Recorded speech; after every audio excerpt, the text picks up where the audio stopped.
Todd Ault. I run a public company on the New York Stock Exchange. This is not a solicitation for that, by the way, so don't buy the stock, because later on you're going to say, what happened? This happens all the time.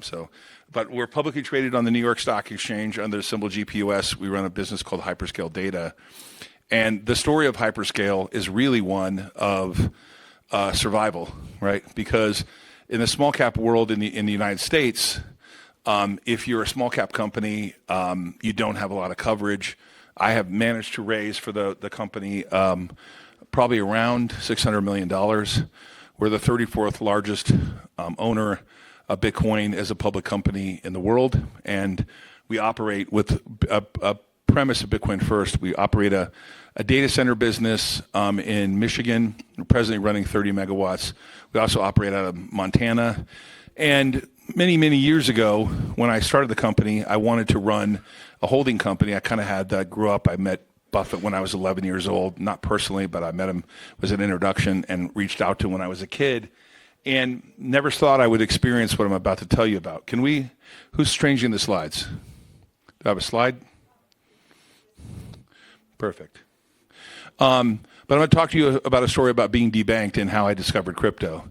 So in 2000 and little technical difficulties, right? And where did I push it? We'll figure this out. In 2011, I started my journey in understanding Bitcoin, and did not really understand the idea of how punitive your own government could be to you, right? And for us, over a period of time, really starting in 2017, we effectively started being debanked. And I didn't really understand it. At first, it was the banks were saying, hey, listen, we can't tell you why, but we're kicking you out. And so they give you some time to kick you out. But then you had to go to another bank and you had to convince them, well, the other bank that kicked me out, well, why'd you leave there? Well, in the beginning, you don't really tell them why you left. You just say, well, the bank had a change in policy, or et cetera. But by the time you reach the 6th or 7th or 8th bank, you eventually are effectively debanked. And the concept here of being cut off was there's no appeals process, there's no one to talk to, and it's a really sort of a nameless, faceless process of being debanked. Has anybody here been debanked at all? Anybody? Are you a Bitcoiner? Fund manager. Crypto fund manager? There you go. So this process of being debanked came to a head for me during the middle of COVID. And I was super proud of where we were. We had raised a lot of money. We had raised about $200 million, and we had it in the bank. And we were basically told, we had 30 days to get out. And during COVID, you couldn't go into a bank. So they weren't open. It was like a biblical nightmare for me. And effectively, we couldn't even make payroll with $200 million in the bank. Why? Because we custodianed our money at Gemini. And Gemini, because it's a custodian for a public company, would only wire same name to same name. And then to make matters worse about being debanked, we got PPP money because we, of course, had to shut down 9 of our 11 operations in the United States that couldn't operate. And it wasn't a lot of money for PP, but even I couldn't even cash that check or get that wire because there was no bank account. And through this process, I've spent a lot of time sort of studying the system. I'm going to be clear, I didn't make a lot of headway. In fact, the only headway I felt like I could make was a decision a couple years ago to do something I don't really like to do, which is to get involved in politics. So in the United States, I own a Gulfstream 550 through the company, and I took my plane and I took my resources and I got involved in politics, which is not a fun thing. I'm not a big fan of the idea of all the tribalism and stuff that happens in the U.S. And we can't even agree in the United States who can have a baby, so we're still trying to figure it out over there. At least you guys know who can have a baby here. So in my process of investigation, I realized there's so many people left out of the banking system that we don't really understand that, right? There's about 1.7 billion people that don't even have any kind of banking system. And in my conversations and travel in Dubai and my friends in Pakistan, my friends effectively all over the world tell me about effectively how this isn't the case. And when I discovered DeFi, I really got vertical on the idea of that everyone needs a DeFi wallet, everyone needs to be able to self-custodian some money. And I'm not here to talk about the politics of KYC, although I would say to you that a person who worked in the building, I worked in the World Trade Center when I was younger. I worked for Dean Witter on the 60th floor of World Trade. The first time it was bombed. And the second time, which was tragic, we as a country decided to turn KYC into a weapon. And everything became money laundering, and every person. And I'm going to give you an example of this. Of those of you who spend time in America, we sell something called Girl Scout cookies. And Girl Scout cookies is something my wife did for my daughter. And when I was debanked out of US Bank, and I'm going to say the name out loud, US Bank, because you know it's you. When I was debanked, I had 57 accounts at US Bank through all my companies, and they gave us 30 days, and they closed any bank that was associated with me because I was a mean, terrible Bitcoin miner that was doing really bad stuff, fraudulently mining Bitcoin or whatever they would accuse you of, but they won't tell you the process. But it came to a head for me on the day that my wife told me all of her accounts were closed, including her Girl Scout cookie account. Now, this is an account where you go and you sell Girl Scout cookies to help the troop raise money. This is not something that makes any sense. And the process for me in terms of understanding this has led me to create my own sovereign layer 1 blockchain. My lawyers in the office that helped me do it. It launches in a couple weeks, and I'm not soliciting you to be part of it because that's not the issue here. The issue here is that I'm on a mission basically to make sure people understand globally that DeFi makes sense. Now, I'm not a policymaker, so I don't know how to really implement it across all sectors, but I really have become a believer that having a DeFi wallet and controlling your destiny around DeFi is really the only thing you can do to avoid the system. But now I find myself going sort of backwards in the sense that, well, you can have a DeFi wallet, but if you don't have on-ramp and off-ramp, you sort of have a problem there. And then through the grace of God, and I say that, our country decided to elect Donald Trump. I was part of that system. And what we've implemented there, for those of you who don't spend any time in the United States, it is a really weird experience to wake up after being debanked so many times and waking up to the Trump coin.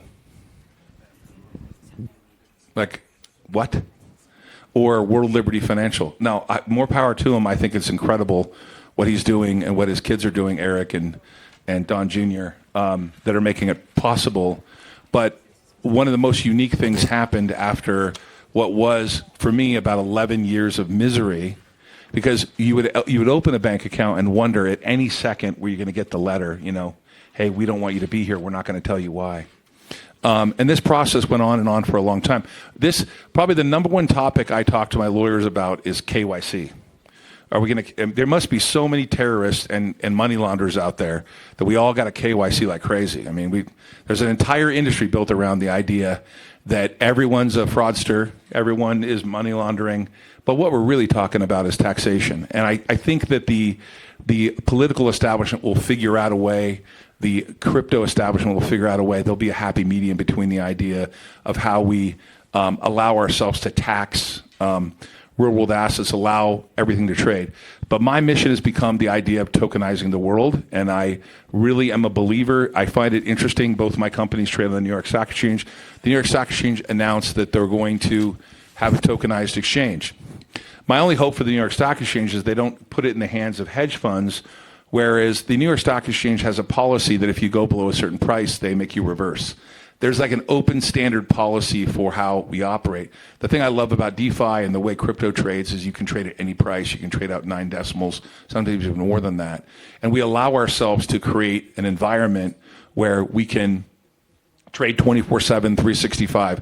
This isn't a new idea, but I'm super excited to see people talking about it now, that we're going to offer the idea of tokenizing real world assets, allowing them to trade 24/7. I would encourage all of you, if you are going to run a program, or if you have something you want to tokenize, you should look into what's happening in Dubai and the DMCC. The Dubai government is trying to get ahead of the idea of having a pathway to tokenize real world assets. Part of the process I did was to develop the process, the applications we're going to use that are overlay crypto and overlay AI, is to really network with people around this topic. And so I spent time with Christy Nome and Tulsi Gabbard, and really focusing on, I've known Pam for many years. I spent the time to talk to policymakers to figure out how this was going to get done. And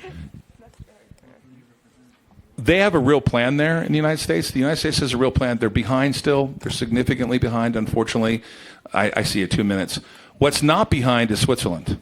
In my travels to Dubai and in spending a lot of time there with government officials, I realized that Switzerland, as of right now, is a hub for creation of tokenization, and their laws are progressive in the sense that they are embracing it, which is, I would encourage all of you to look into the laws of Switzerland if you haven't spent any time here. We're creating something in Switzerland that we're really excited about, a payment token, and these laws didn't exist a few years ago. So the evolution is happening sort of faster than the speed of light. Yeah, Tucker, there you go.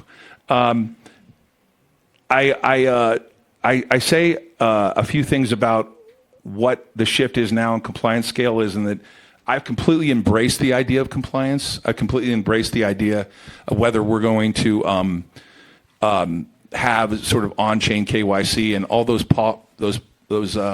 new policies that are developing around how this is going to get done. But I sat in a tokenization roundtable yesterday, and I realized how far we have to go. So what I would encourage you guys all to look about is some of the new products that are coming they're going to be real world assets that we're going to try to tokenize. One of our missions here at Ault Capital Group, which we trade on the New York Stock Exchange, as I said earlier, one of our missions is to tokenize everything we can. And the one thing I would say to you guys out there, if you have a plan to tokenize something and you want to trade on a particular chain, an EVM chain, our mission is to effectively help build market making and capital markets around the asset. Because my biggest fear is that we're going to go out there, we're going to tokenize real estate, it's not going to trade. You're going to tokenize a horse farm, it's not going to trade. You're going to tokenize some concept out there, and there's no market for it. And what I would really encourage you to do is think about this part, about how you would tokenize something. And that is, most people come to me and say they want to raise money. That's why they're tokenizing. Tokenize something you own first. If you own it already, it's a little easier to do. Don't go to the marketplace initially, because there's not a lot of liquidity now in real world assets. Go to the market with something that you already own, that you want to sell to the public, or you want to tokenize, you want to openly monetize your position, but you're not trying to raise new capital from the beginning. And this is the shortest speech I've ever given, 10 minutes. But I'd love to talk to you guys about what we're doing with real world assets, what we're doing on the Ault blockchain, and I'm really happy to be here in Switzerland. I appreciate everyone. Thank you so much.